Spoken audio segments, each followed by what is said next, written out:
Good morning student. आज next topic इसके अंदर बीएससी बीएड थर्ड में स्टार्ट करते हैं। Nerve impulse and origin and propagation of nerve impulse. Nerve impulse सबसे पहले इसके अंदर क्या होता है, फिर उसके बाद में वो ओरिजिन कैसे होता है, उसकी उत्पत्ति कैसे होती है, और उसके बाद में नेक्स्ट आपको बताएंगे कि उसका प्रोपगेशन या प्रसार किस प्रकार से होता है। नर्व इम्पल्स जो है उसका प्रसार इसके अंदर इस मुख्य रूप से इसके अंदर एक्सॉन या जिसे कहा जाता है एक्सॉन की झिल्ली पर होता है, और एक्सॉन की झिल्ली को इसके अंदर एक्सोलेमा कहा जाता है, और एक्सॉन की कोशिका द्रव्य या साइटोप्लाज्म को एक्सोप्लाज्म कहते हैं। तो इसमें इसके अंदर सबसे पहले आपको बताते हैं कि इसके अंदर नर्व इम्पल्स इसके अंदर क्या होता है। नर्व इम्पल्स सबसे पहले इसके अंदर तंत्रिका तंतु की कार्यकी में होने वाले इसके अंदर प्रसार में होने वाली इसके अंदर कह सकते हैं भौतिक और रासायनिक क्रियाओं का कुल योग इसके अंदर तंत्रिका आवेग या नर्व इम्पल्स कहलाता है। तो नर्व इम्पल्स या तंत्रिका आवेग क्या होता है कि इसके अंदर किसी भी नर्व इसके अंदर फाइबर या तंत्रिका तंतु जिसे कहा जाता है, और तंत्रिका तंतु जिसमें आपको बताया गया था कि इसके अंदर जो नर्व फाइबर या तंत्रिका तंतु पिछली क्लास में बताया गया था कि इसके अंदर कि एक्सॉन और उसके साथ में माइलिन शीथ पाई जाती है, और या इसके अंदर कह सकते हैं उसमें माइलिन शीथ अनुपस्थित होती है। तो उसमें तंत्रिका तंतु जो है माइलिन शीथ युक्त भी हो सकते हैं, और माइलिन शीथ इसके अंदर कह सकते हैं उसमें अपसेंट भी हो सकती है। इस प्रकार दो अलग अलग प्रकार के न्यूरॉन भी पाए जाते हैं जो आपको पिछली क्लास में बताए गए थे कि माइलिन शीथ इसके अंदर कह सकते हैं या माइलिन शीथ इसके अंदर कह सकते हैं उसमें पाई जाती है या अपसेंट हो सकती है। तो माइलिनेटेड और नॉन माइलिनेटेड दो प्रकार के तंत्रिका तंतु पाए जाते हैं। तो जो भी इसके अंदर तंत्रिका तंतु है वह जब कार्य करता है, और जब इसके अंदर कह सकते हैं एक्सॉन की जो मेम्ब्रेन होती है उसमें पाए जाने वाले अलग अलग प्रकार के जो सोडियम चैनल होते हैं उस पर जो भी इसके अंदर कह सकते हैं फिजिकल रिएक्शन होती है, भौतिक क्रिया होती है, और इसके अंदर उस पर रासायनिक क्रिया जो होती है एक्सॉन की मेम्ब्रेन पर,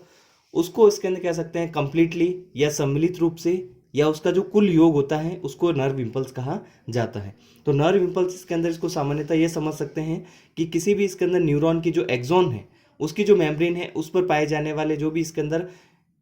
डिफरेंट टाइप की जो भी एक्टिविटी होती है वह इसके अंदर, और डिफरेंट टाइप की जो एक्टिविटी होती है वो सोडियम चैनल के द्वारा होगी या पोटेशियम चैनल के द्वारा होती है, और सोडियम इसके अंदर इसके द्वारा एक स्थान से दूसरे स्थान पर गमन करते हैं और अलग अलग प्रकार का उस पर चार्ज आता है, उसी को नर्व इम्पल्स या तंत्रिका आवेग कहा जाता है। तो सभी प्रकार के जो केमिकल और फिजिकल इवेंट जो एक्सॉन की मेम्ब्रेन पर पाए जाते हैं उनको सम्मिलित रूप से तंत्रिका तंतु में इसके अंदर तंत्रिका आवेग कहा जाता है।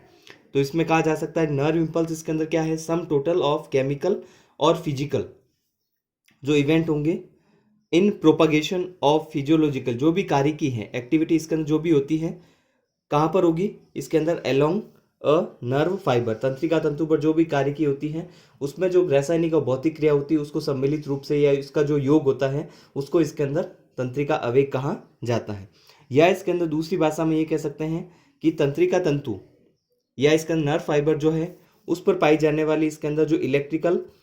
विध्रुवीकरण और पुनर्ध्रुवीकरण या जिसको कहा जाता है इसके अंदर डीपोलराइजेशन और रीपोलराइजेशन की जो क्रिया होती है उसको इसके अंदर तंत्रिका आवेग या नर्व इम्पल्स कहा जाता है। तो इसके अंदर पहले जो इसका न्यूरॉन जो पाया जाता है जिसकी एक्सॉन की जो मेम्ब्रेन होती है दोनों पर अलग अलग चार्ज पाए जाते हैं, तो एक्सॉन की मेम्ब्रेन के बाहर अलग चार्ज होता है और इसके अंदर की ओर अलग चार्ज पाया जाता है, या आवेश इसके अंदर अलग अलग प्रकार का होता है। और जब इसके अंदर कह सकते हैं वो आवेश में इसके अंदर कह सकते हैं या आयन के इसके अंदर गमन के कारण जब आवेश में परिवर्तन होता है तो वहाँ पर इसके अंदर डीपोलराइजेशन या विध्रुवीकरण की क्रिया होती है, और वापस जब इसके अंदर कह सकते हैं आयन में इसके अंदर गमन के कारण या आयन के मूवमेंट के कारण पुनर्ध्रुवीकरण या रीपोलराइजेशन की क्रिया होगी।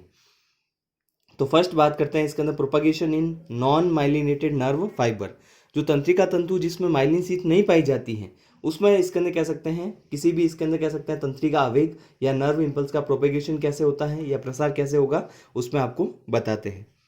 जब तंत्रिका तंतु विश्राम अवस्था में पाया जाता है या इसके जिसे कहा जा सकता है रेस्टिंग स्टेज में होता है तब इसके अंदर कह सकते हैं उस पर किसी प्रकार का आवेग उत्पन्न नहीं होगा या किसी प्रकार की इम्पल्स इसके अंदर उत्पन्न नहीं करेगा, जिसमें इसके अंदर तंतु के बाहर की ओर इसके अंदर हमेशा पॉजिटिव चार्ज होता है और तंतु के अंदर की ओर जो चार्ज होता है वो नेगेटिव चार्ज होता है। तो जब इसके अंदर कह सकते हैं प्रोपगेशन इसके अंदर पढ़ने से पहले आपको बताते हैं कि इसके अंदर जो नॉन माइलिनेटेड है जो तंत्रिका तंतु है उसमें माइलिन शीथ नहीं पाई जाती उसको नॉन माइलिनेटेड कहा जाता है। तो उस समय क्या होता है एक्सॉन की जो मेम्ब्रेन होती है उसके बाहर धनात्मक कहाँ है, पॉजिटिव चार्ज, अंदर की ओर नेगेटिव चार्ज होता है। और बाहर धनात्मक इसलिए क्योंकि बाहर की ओर इसके अंदर यहाँ पर इसके अंदर सोडियम आयन पाए जाते हैं और अंदर की ओर पोटेशियम आयन, या इसके अंदर जो पोटेशियम आयन के अलावा क्लोराइड आयन भी पाए जाते हैं। क्लोराइड आयन के अलावा सेल इसके अंदर है, तो सेल में जो इसके अंदर ग्लाइकोलाइसिस भी होती है, उसके द्वारा इसके अंदर एसीटेट भी बनता है, उसमें लैक्टेट भी बनता है, पायरुविक एसिड भी बनता है। और इन सभी पर इसके अंदर इस प्रकार के जो एनायन बनते हैं, कार्बनिक जो अम्ल बनते हैं, उस पर नेगेटिव चार्ज होता है। इस कारण भी इसके अंदर कह सकते हैं अंदर की मेम्ब्रेन इसके अंदर एक्सॉन की जो है वह धनात्मक आवेशित नहीं होकर ऋणात्मक आवेशित होती है, या नेगेटिव चार्ज युक्त होती है, या जिसे कहा जाता है इसका इस पर नेगेटिव चार्ज पाया जाता है। अंदर की ओर इसके अंदर कह सकते हैं एक्सॉन के अंदर की ओर जो पाया जाने वाला चार्ज नेगेटिव होता है। तो तंत्रिका आवेग या नर्व इंपल्स जो होता है उसका प्रोपेगेशन जो होता है उसके 5 चरण होते हैं, 5 स्टेप्स होते हैं। उसमें पहला स्टेप जो होता है, कैसे इसके अंदर कह सकते हैं किसी भी नर्व इंपल्स का प्रसार कैसे होगा, प्रोपेगेशन कैसे होता है, उसको 5 चरणों में डिवाइड किया जाता है। फर्स्ट इसके अंदर होता है ओरिजिन ऑफ रेस्टिंग पोटेंशियल। इसका अर्थ होता है कि विश्राम विभव की उत्पत्ति होना। और विश्राम विभव या रेस्टिंग पोटेंशियल क्या होता है, जब इसका न्यूरॉन किसी प्रकार का कार्य नहीं कर रहा है, उसको किसी प्रकार का सिग्नल नहीं मिला है, तो वह रेस्टिंग स्टेज में या विश्राम अवस्था में जो पाया जाता है उसे इसके अंदर कहा जाता है ओरिजिन ऑफ रेस्टिंग पोटेंशियल। तो इसमें एक्सोप्लाज्म जो एक्सॉन का कोशिका द्रव्य है जिसको एक्सोप्लाज्म कहते हैं, और बाहरी जो इसके अंदर मीडियम होता है, दोनों में अलग अलग प्रकार के आयन पाए जाते हैं जो आपको अभी बताए। इसमें वही कोशिकीय द्रव्य जो एक्स्ट्रा सेलुलर फ्लूइड होता है, एक्सॉन के बाहर की ओर, मेम्ब्रेन के बाहर की ओर जो द्रव होता है उसमें सोडियम की सांद्रता ज़्यादा होती है। और जो इसके अंदर कह सकते हैं अंदर की ओर, एक्सॉन के अंदर की ओर इसके अंदर कह सकते हैं पोटेशियम आयन और नेगेटिव चार्ज आयन की सांद्रता ज़्यादा होती है। इस कारण इसके अंदर की ओर पाए जाने वाला चार्ज इसके अंदर अलग अलग होगा। तो दोनों इसके अंदर मेम्ब्रेन के बाहर और अंदर की ओर अलग अलग प्रकार के आयन होते हैं, इस कारण अलग अलग प्रकार के उस पर चार्ज भी होंगे। तो जैसे इसके अंदर पोटेंशियल या विभव इसके अंदर कह सकते हैं इसमें कब उत्पन्न होता है, जब इसके अंदर प्लाज्मा झिल्ली, जो एक्सॉन की प्लाज्मा झिल्ली है, जो कि इसके अंदर या जिसे मेम्ब्रेन कहा जाता है,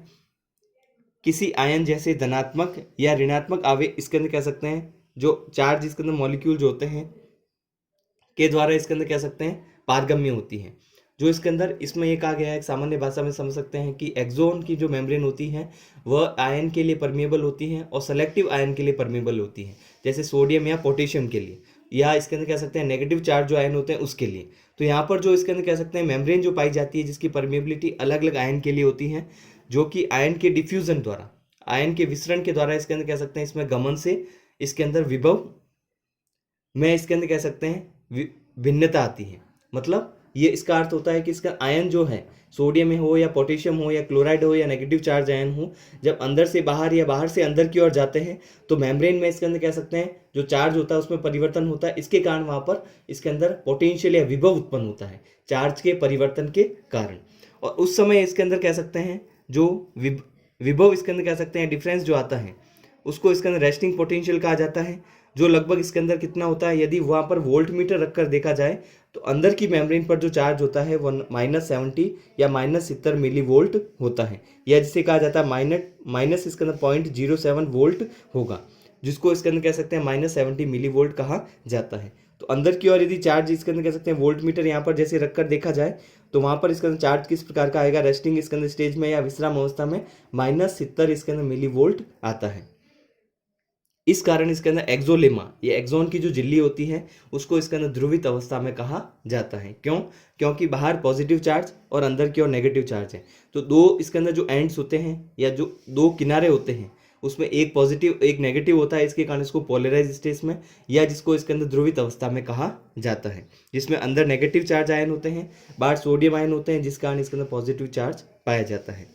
सेकेंड स्टेप होता है इसके अंदर किसी भी इसके अंदर इस क्रिया का या नर्व इंपल्स जो होती है या तंत्रिका आवेग के प्रसार का। First step resting potential, second होता है विध्रुवीकरण या जिसको डीपोलराइजेशन कहते हैं। तो न्यूरॉन को इसके अंदर जब किसी प्रकार का स्टिमुलस मिलता है, मतलब किसी प्रकार का सिग्नल इसके अंदर कह सकते हैं जब तक नहीं मिलेगा तब तक इसके अंदर उसमें किसी प्रकार की क्रिया न्यूरॉन में नहीं पाई जाती है। तो जब उसको प्रेरित किया जाता है, स्टिमुलेट किया जाता है,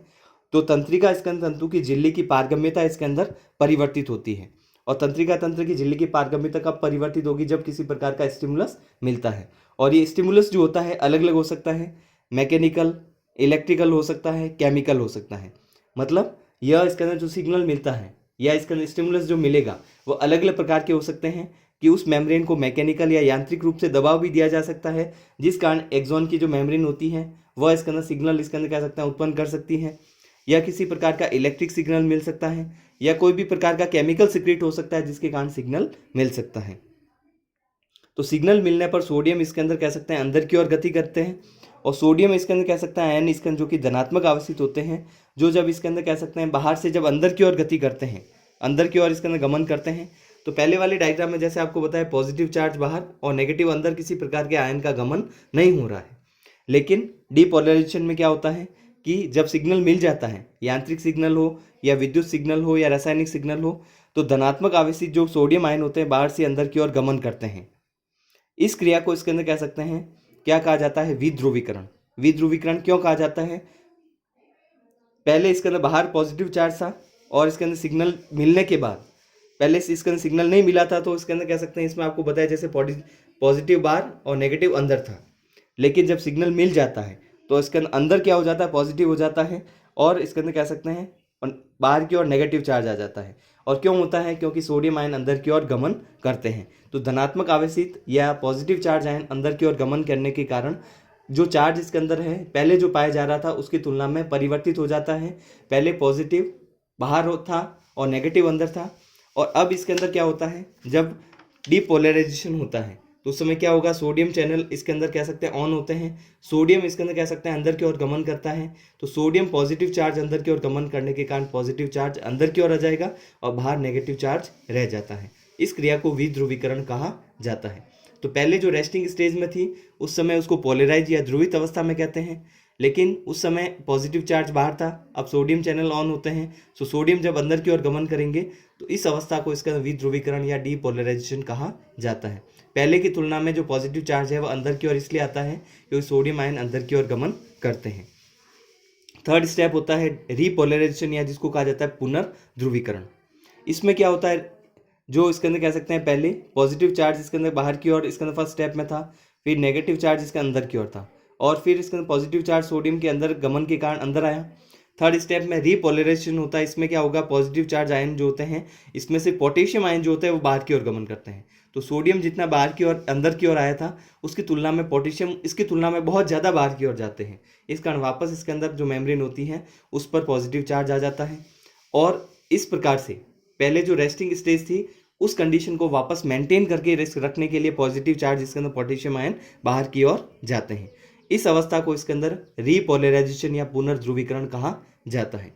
तो पहले इसके अंदर जो अवस्था पाई जा रही थी उसमें आपको बताया कि इसके अंदर फर्स्ट जो स्टेज थी इसके अंदर आपको बताया इसमें कि पॉजिटिव चार्ज अंदर इसके अंदर कह सकते हैं नहीं आ रहे थे, या पॉजिटिव बाहर और नेगेटिव इसके अंदर, उसको पोलराइज स्टेज कहा जाता है। वो इसके अंदर कह सकते हैं किसी प्रकार का सिग्नल नहीं मिलने पर इस प्रकार की अवस्था होती है। और सिग्नल मिलता है उस समय क्या होता है कि सोडियम चैनल के कारण सोडियम अंदर की ओर आते हैं, और सोडियम के अंदर की ओर आने के कारण डीपोलराइजेशन अवस्था पाई जाती है। तो पहले पोलराइज या ध्रुवित से डीपोलराइज या विध्रुवीकरण होता है, फिर इसके अंदर पोटेशियम आयन बाहर की ओर जाते हैं तो वापस रीपोलराइजेशन की अवस्था आती है। तो ये 3 स्टेप जो आपको बताया रेस्टिंग स्टेज, या इसको कहा जा सकता है कि फर्स्ट स्टेज जो होती है ध्रुवित अवस्था, सेकंड विध्रुवीकरण, और थर्ड होती है इसके अंदर पुनर्ध्रुवीकरण। क्योंकि पोटेशियम बाहर की ओर जाएगा तो वापस पॉजिटिव चार्ज बाहर की ओर आ जाता है, जो पहले वाली कंडीशन थी रेस्टिंग में, लेकिन उसको पोलराइज नहीं कहकर पर यहाँ पर कहा जाता है कि इसके अंदर विध्रुवीकरण या इसके अंदर रीपोलराइजेशन कहा जाता है। क्योंकि पहले इस रेस्टिंग अवस्था में पोलराइज स्टेज में सोडियम चैनल इसके अंदर ऑन नहीं थे, उस समय वो अवस्था थी, लेकिन सोडियम चैनल ऑन होने के कारण सोडियम अंदर की ओर आता है। इस कारण अब इसके अंदर सोडियम इसके अंदर कह सकते हैं अंदर की ओर आने के कारण उसको डीपोलराइजेशन कहते हैं। वह इसके अंदर जो आयन में परिवर्तित होता है तो चार्ज में भी चेंजेस होगा। तो यहाँ पर भी आयन में चेंजेस होता है तो चार्ज में भी चेंजेस होता है, परिवर्तन होता है। इस कारण इसको वापस अब पोलराइज या ध्रुवित नहीं कहकर पुनर्ध्रुवीकरण कहा जाता है। नेक्स्ट स्टेप जो है इसके अंदर आपको नेक्स्ट क्लास में बताएंगे।